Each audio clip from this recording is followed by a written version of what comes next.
औज़ुबिल्लाहिमिनश्शैतानिर्रजीम बिस्मिल्लाहिर्रहमानिर्रहीम। अस्सलाम वालेकुम डियर स्टूडेंट, उम्मीद करता हूँ कि आप सब ठीक होंगे। अल्लाह बारिक व तआला आप सबको अपने हिफ्ज़ व मान में रखे। आज की हमारी जो वीडियो का टॉपिक है वो है बेटा क्लास 10th। इसके अंदर हम जो पोएम रीड आउट करेंगे वो है ट्राई अगेन। ट्राई का मतलब होता दोबारा, ट्राई का मतलब होता है कोशिश करना, अगेन दोबारा, ट्राई अगेन फिर से कोशिश करो। जिसको राइट किया है रिटन बाय W.E. हिक्सन। इसके जो है वो पोइट का नाम है, जो इसके शायर का नाम है। ये पोएम अपने अंदर एक बहुत ही गहरा एक लेसन जो है वो समोए बैठी है। हम अक्सर जो है वो 5 क्लास से 6, 7, 8, 9 या पार्ट 1 में हमने स्टोरी की सूरत में एक स्टोरी रीड आउट की है, पढ़ी है। वो है थर्स्टी क्रो, जिसके अंदर एक कौवा जो प्यासा है लेकिन वो जो है वो हिम्मत नहीं हारता। वो बार बार कोशिश करता है, बार बार कोशिश करता है। इन शॉर्ट वर्ड्स के अंदर मैं आपको बताना चाहता हूँ कि वो कैंकरियाँ डाल के पानी ऊपर आ जाता है, वो जी भर कर पी के जो है वो उड़ जाता है। उसने क्या की? उसने बेटा कोशिश की, उसने हिम्मत नहीं हारी। क्यों? एक तो उसको ज़रूरत थी और दूसरी जो है वो उसकी जो है वो हौसला अफजाई से उसने जो है वो अपना काम जारी रखा। उसने कैंकरियाँ पास पड़ी हुई थी, उठाकर घड़े में डालता रहा, वो पानी ऊपर आ गया। और वो अगर वो कौवा, अगर वो क्रो ये कोशिश ना करता और हिम्मत हार जाता कि ये कैंकरियाँ मैं आहिस्ता आहिस्ता डालूंगा, पानी ऊपर नहीं आएगा, तो वो उसकी प्यास नहीं बुझ सकती थी। इसी तरह बहुत सी एग्जाम्पल है, लेकिन मैं ज़्यादा गहराई के अंदर जो है वो नहीं जाऊंगा। जैसे एक बच्चे की, आप छोटे बच्चे की मिसाल ले लें। एक छोटा बच्चा जो होता है वो आहिस्ता आहिस्ता यानी कि जो है वो पहले बैठता है, बैठने के बाद जो है वो फिर जो है वो आहिस्ता आहिस्ता वो स्टैंड होता है। स्टैंड होने के बाद फिर वो आहिस्ता आहिस्ता चलना शुरू करता है। क्यों? कि वो हिम्मत नहीं हारता, वो कोशिश करता है।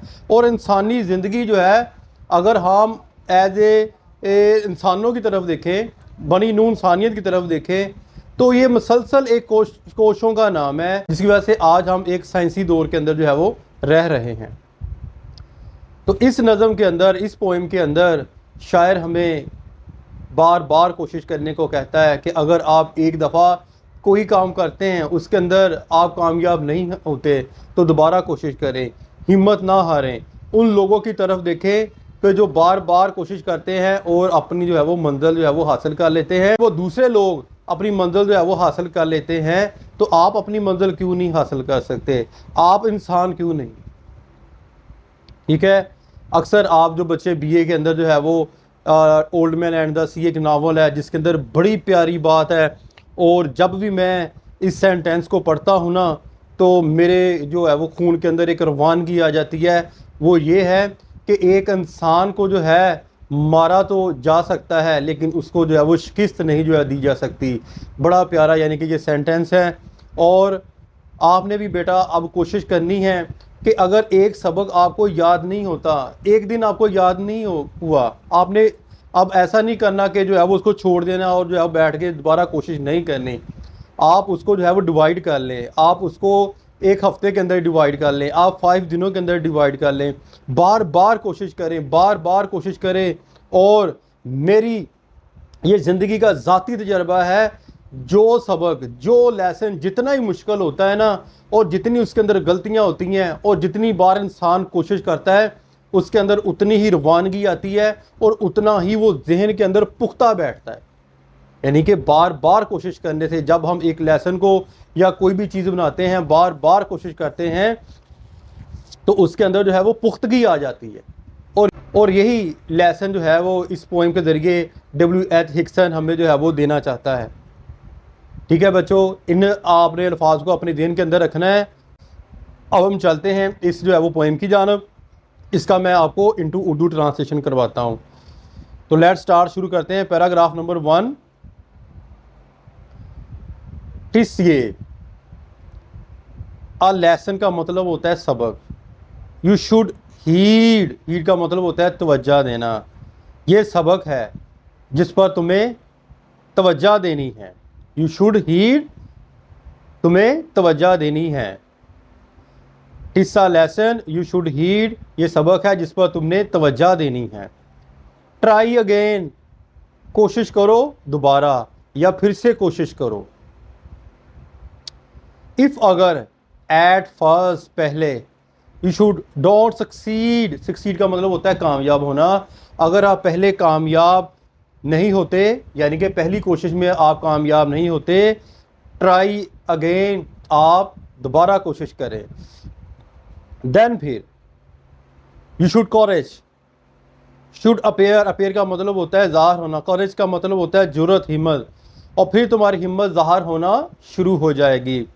For, if you will persevere, अगर तुम कोशिश करोगे तो कामयाब हो जाओगे। यू विल कॉन्कर, तुम फतह करोगे। नेवर फेयर, कभी मत डरो। ट्राई अगेन, फिर जो है वो कोशिश करो, यानी कि इसका मतलब ये है तुम जो है वो फतह हासिल कर लोगे और इससे डरो मत, दोबारा कोशिश करो और फिर आप जो है वो कामयाब हो जाएंगे। वंस जो लफ्ज़ होता है वह मुद्दत से, वंस और ट्वाइस, कहता है अगर आप मुद्दत से, या ट्वाइस, 2 दफ़ा।